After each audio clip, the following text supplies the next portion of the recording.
So, finding the meditation posture.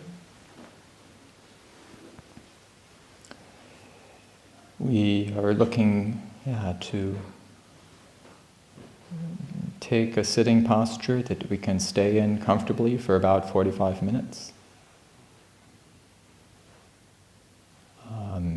Where the posture should be, it's best if it's both upright and relaxed. And so we can begin by paying attention to the sensation of the buttocks on the cushion or the chair. Just having a sense of grounding.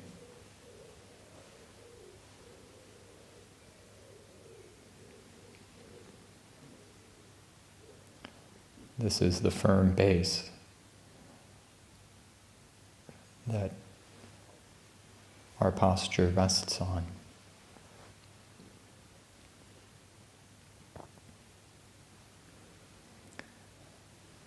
And then bringing attention up through the central axis of the spine,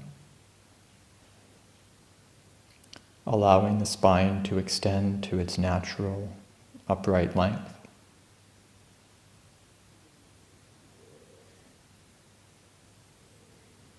We can imagine a fine thread lifting up the crown of the head, letting the spine extend gently. No need to force it.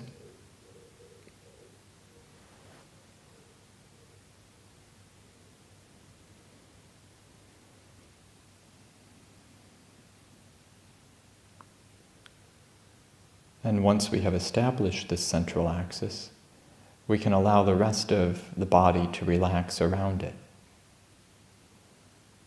The spine is sufficient to hold the body upright, and no muscular effort.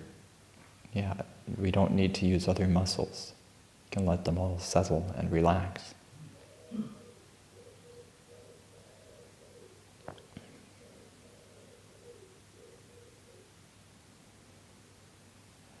And an image you can use for this is a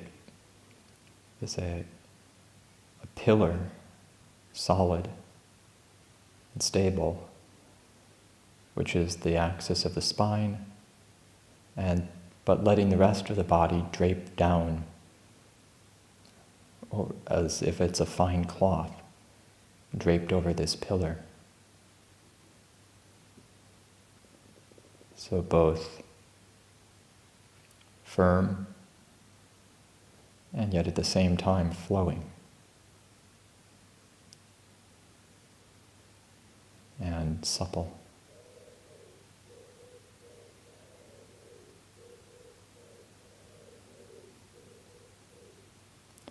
At the end of the busy day, it can be helpful to pay attention to the areas of the body in sequence and allow any tension we're holding there to relax. So we can begin with the crown of the head, noticing if there is tension at the top of the head, and allowing it to relax. We don't force, we simply invite. Allow the possibility that we don't have to hold on there.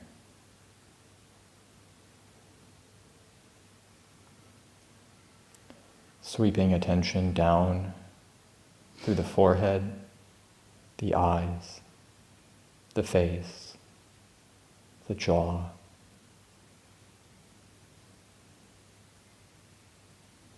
Letting whatever tension we're holding in the face simply flow away.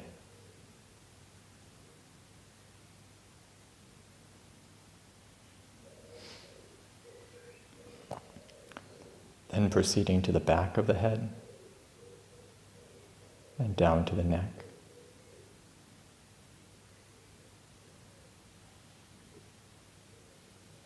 the shoulders, the upper arms, the lower arms, and the hands.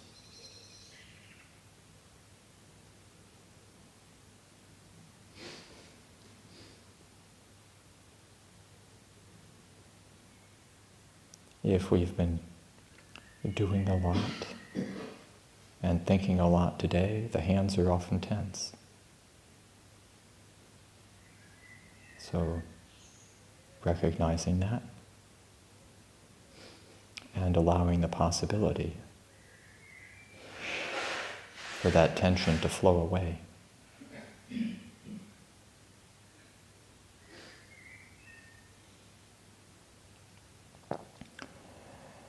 Bringing attention back up to the neck and down the front of the body, the chest, the abdomen, and the belly.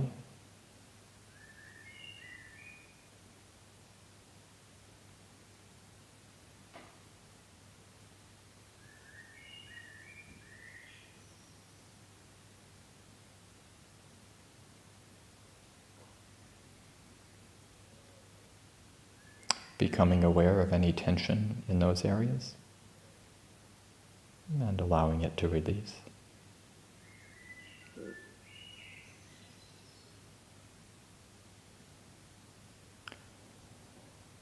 Then down through the back of the body,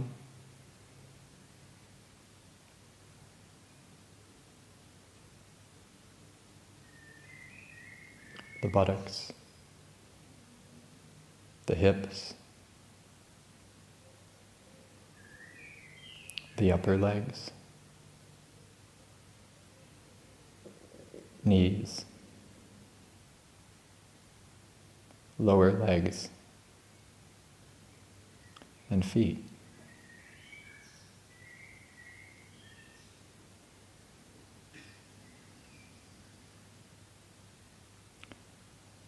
Allowing any tension to flow away.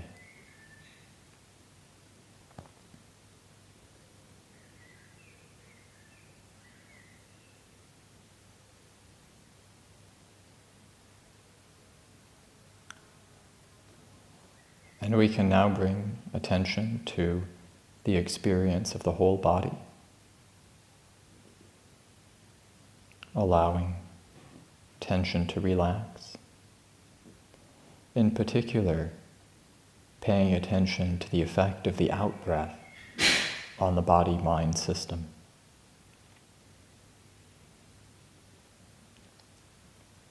Breathing in, there is an uplifting, enlivening, brightening effect.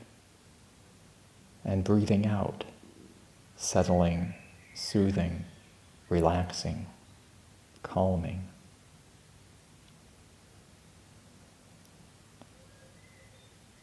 And if it's been a busy day and the body is tense, we can deliberately pay more attention to the out-breath,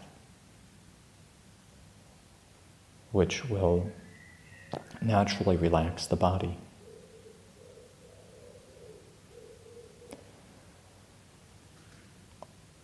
Conversely, if you're feeling sleepy, pay more attention to the in-breath, so you stay awake.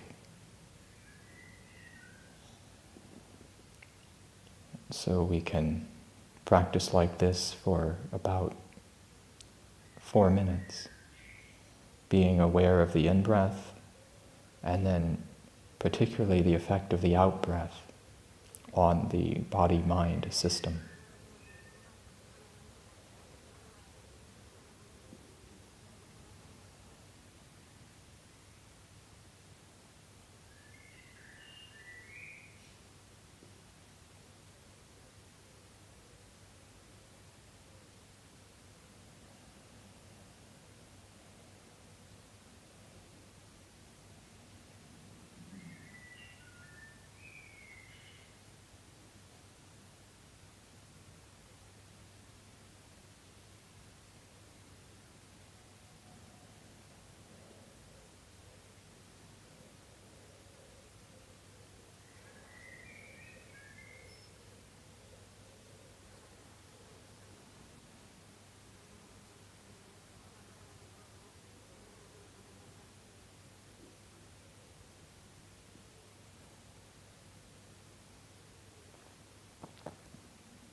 If the mind has wandered, gently bring it back to the experience of breathing in and breathing out.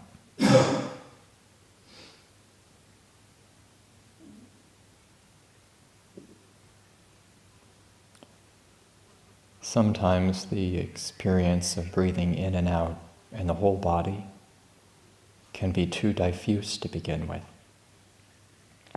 So if you find it helpful, you can select one particular point where the experience of breathing is strongest. This can be the tip of the nose, the experience of temperature changing at the tip of the nose, the experience of the breath flowing in and out over the palate or the throat, the rising of the chest, the expansion of the abdomen. These can be, it can be sometimes easier to keep the mind steady if we have a somewhat smaller object. On the other hand, sometimes a more expansive object will, like the breathing throughout the entire body, will accomplish the same goal.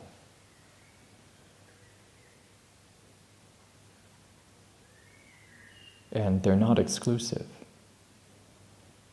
We can have, say, 70% of our attention on the experience of the sensations at, say, the belly, expanding and contracting. And then the rest of our attention spread out throughout the entire body, aware of the energetic effects of breathing in and breathing out.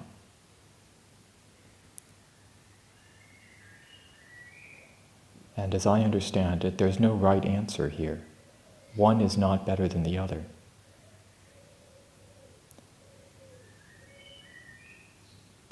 Instead of cultivating copying a technique, following instructions A, B, C, instead we are trying to cultivate skillful qualities of mind. And in particular, with breathing, it's relaxed, precise attention. So we settle the body-mind system, keep it relaxed, and yet at the same time, we're attentive, and there's a precision. We know when we're breathing in and when we're breathing out. We know the pauses between the in-breath, when the in-breath stops and before the out-breath begins, and when the out-breath stops before the in-breath begins. So this exercise develops the kind of attention that is useful to investigate our experience of body and mind. And so we can practice like this for the next 7 minutes.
So, if the mind has wandered, be aware of that. Perhaps it's thinking about the past or the future, or worrying about something or another. One way to approach this is to simply bring attention back to the breath. But there's another way, which is to actively investigate what that thought is. For example, it might be, well, I'm going alms round tomorrow and it's going to be very hot. And one can investigate that and compare how certain is that compared to the certainty of knowing whether I'm breathing in or breathing out. Well, alms round, there's times I've planned to go alms round and I haven't. And there's always a chance the weather forecast will be wrong. But knowing breathing in, knowing breathing out, that's some very direct knowledge. As soon as we're attentive, we know exactly what's going on.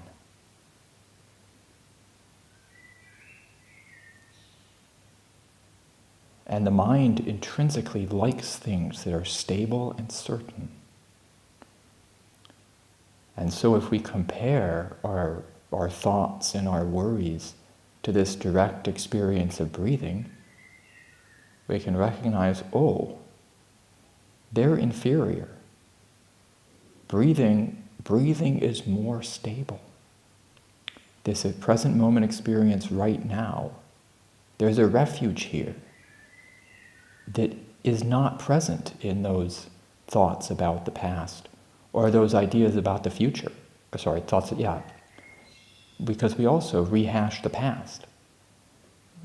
The past is not certain either. It's just a memory. And memories can be inaccurate or distorted. Breathing in, breathing out, that's reliable.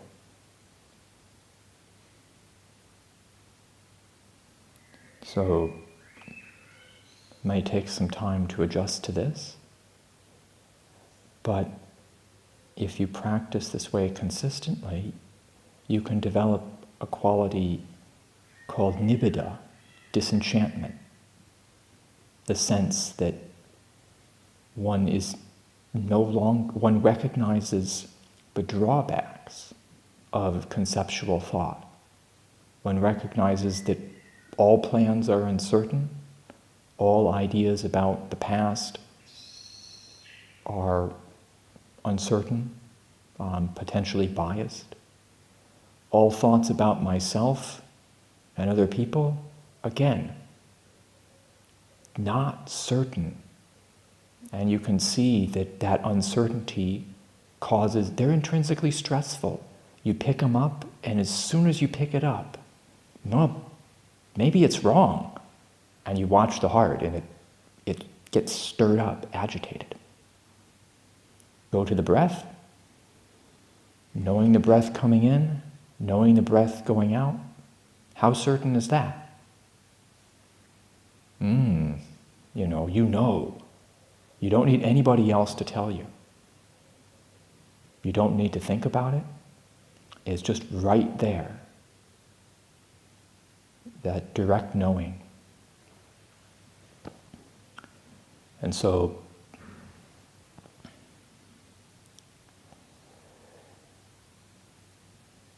Lumpur Sumedho summarized this in his teaching. The past is a memory. The future is unknown. Now is the knowing. And that points right at where our refuge is.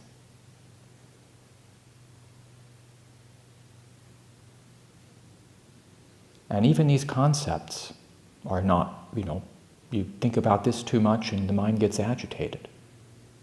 So recognize that, well, even if you don't understand what I'm saying, that's fine. The breath is more certain than that understanding.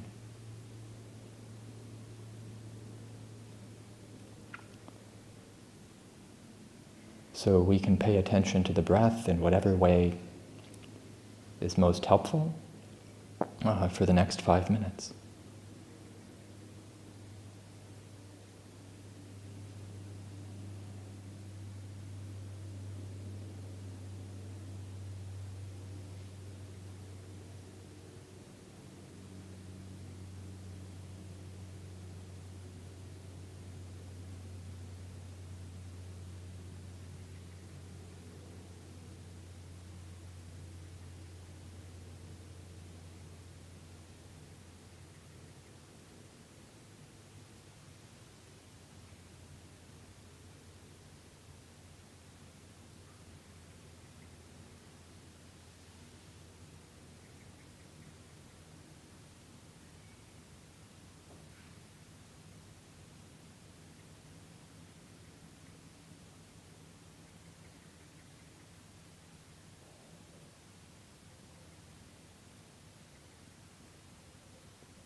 So again, if the mind has wandered, reflect whether or not that wandering thought is reliable. Compare it to the experience of in and out breathing. Where's the refuge?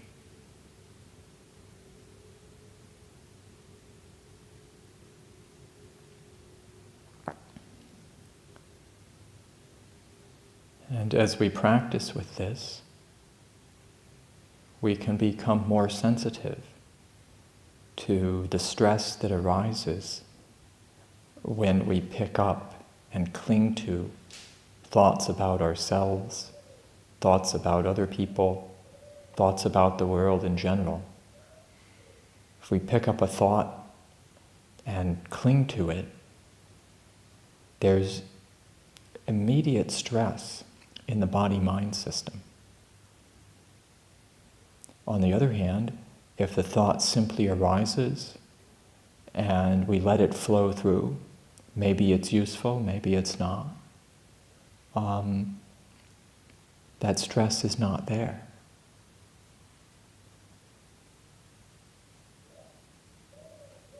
And this allows us to begin to intuitively choose the thoughts that lead to the cessation of stress and recognize the drawbacks and relinquish the kind of thoughts and perceptions that lead to stress.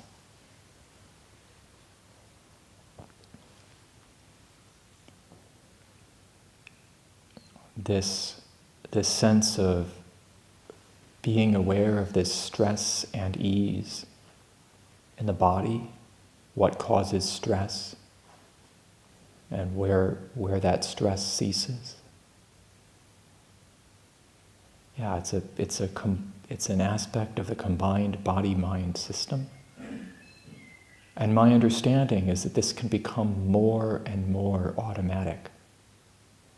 Just like we adjust our posture to become more comfortable without even thinking about it very much, I suspect we can learn to adjust our thoughts to avoid unskillful thoughts, those that will agitate us, those that, again, buy into this world, thinking, oh, this is really important.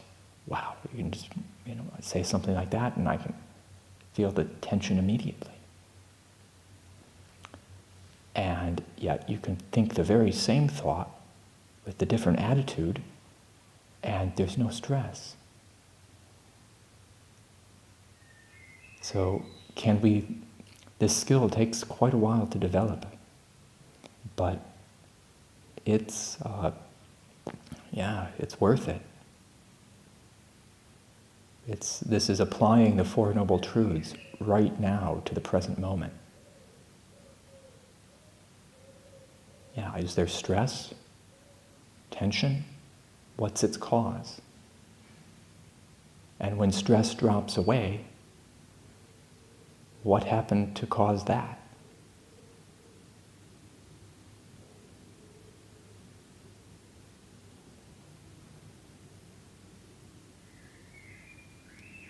And again, all of this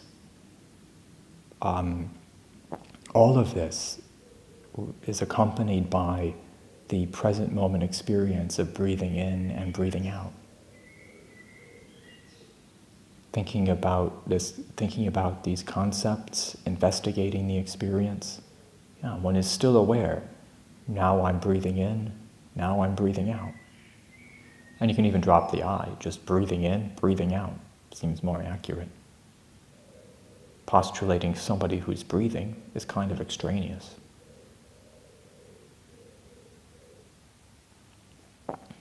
And so we can, again, take these teachings at whatever level is of interest to you, and we can continue practicing with mindfulness of breathing for the next 5 minutes.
the mind has wandered, reflect on how reliable that thought is. Will it really happen that way? Probably not.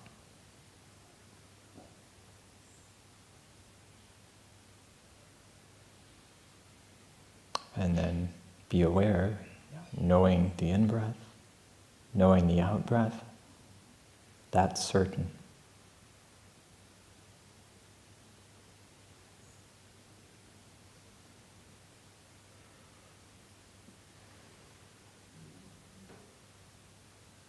Again, if we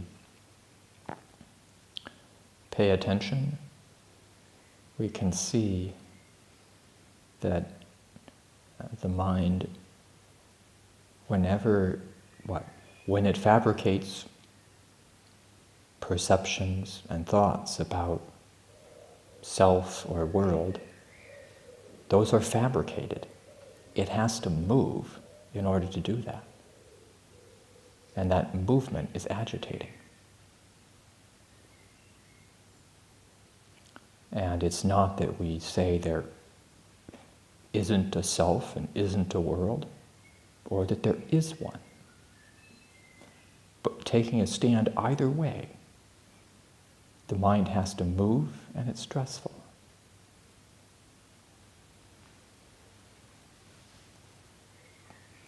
So what if it doesn't?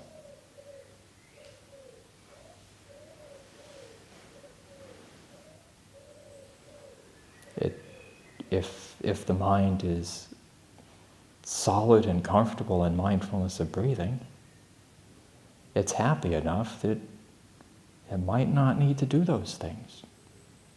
It might not need to be anything, or to imagine that it lives in a world.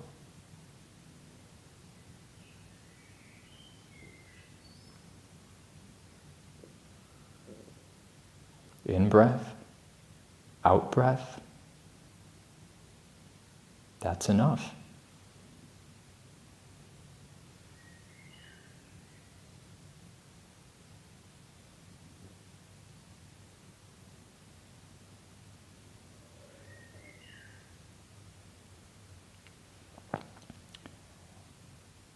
And when we pay attention to the effect of this on the body and mind,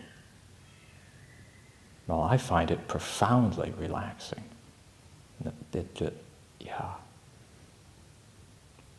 Whatever stress we might have had during the day is just not there.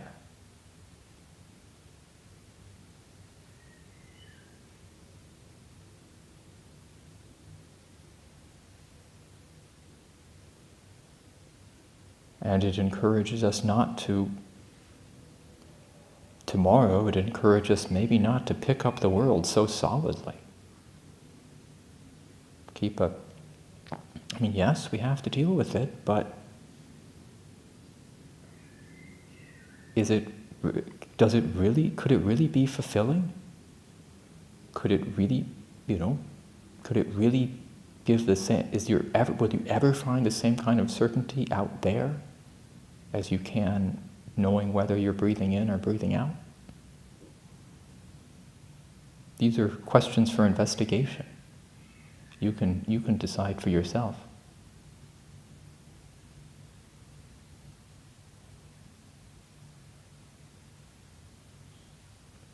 So as Ajahn Chah said, we pick things up, but we don't hold them tightly. It's not that we don't need to avoid our responsibilities, but we also don't need to imagine that they define us.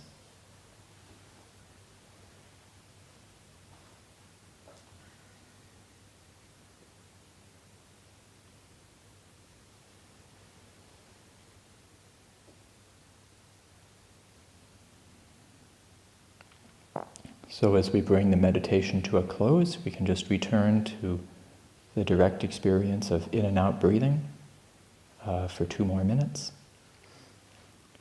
And at this point, you can just let go of, no need to think about anything I've said. Just breathe in and out and see how it feels.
So we can close the evening with the Buddha's words on loving kindness. That's on page 37 in the dark brown book.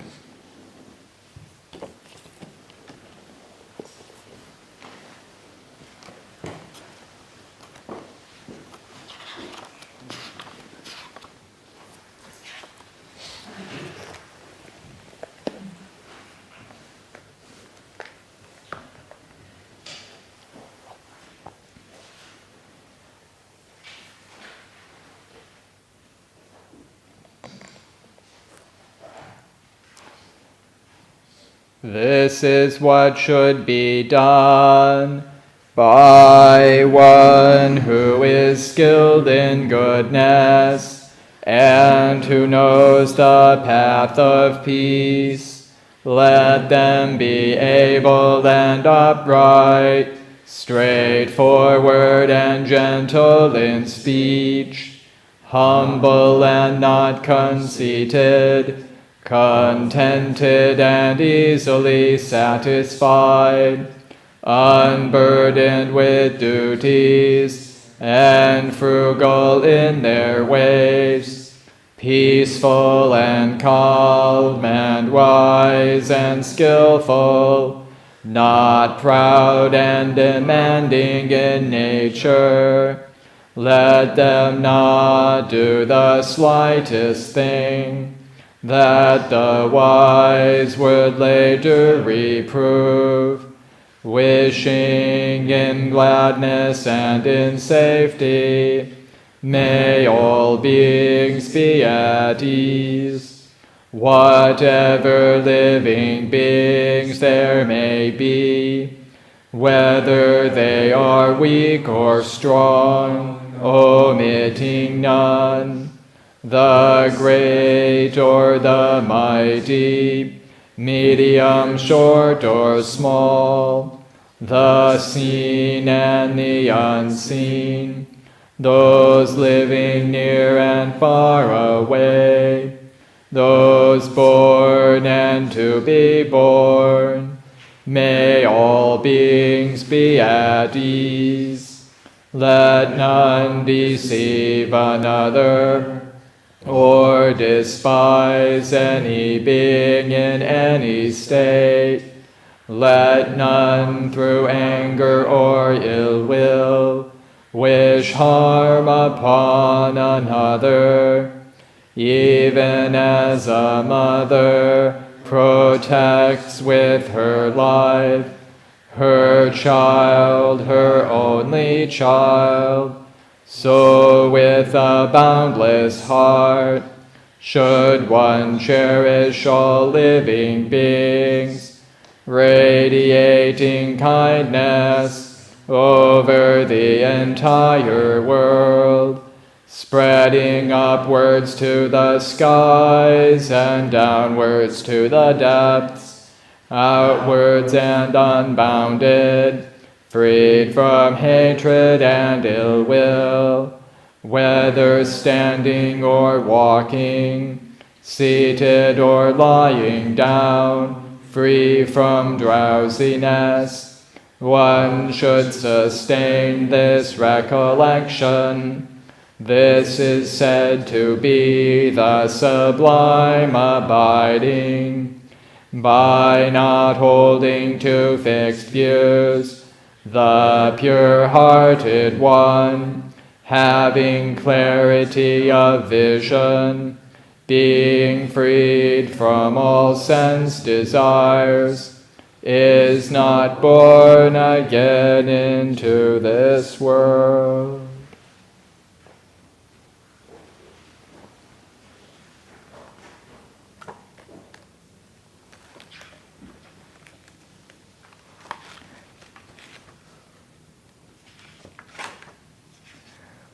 Closing homage, page 29.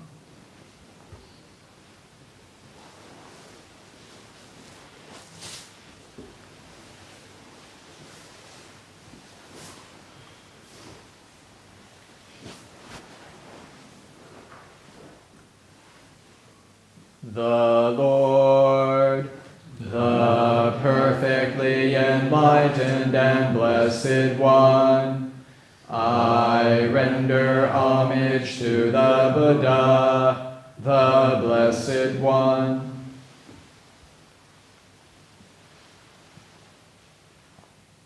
The teaching, so completely explained by him, I bow to the Dhamma.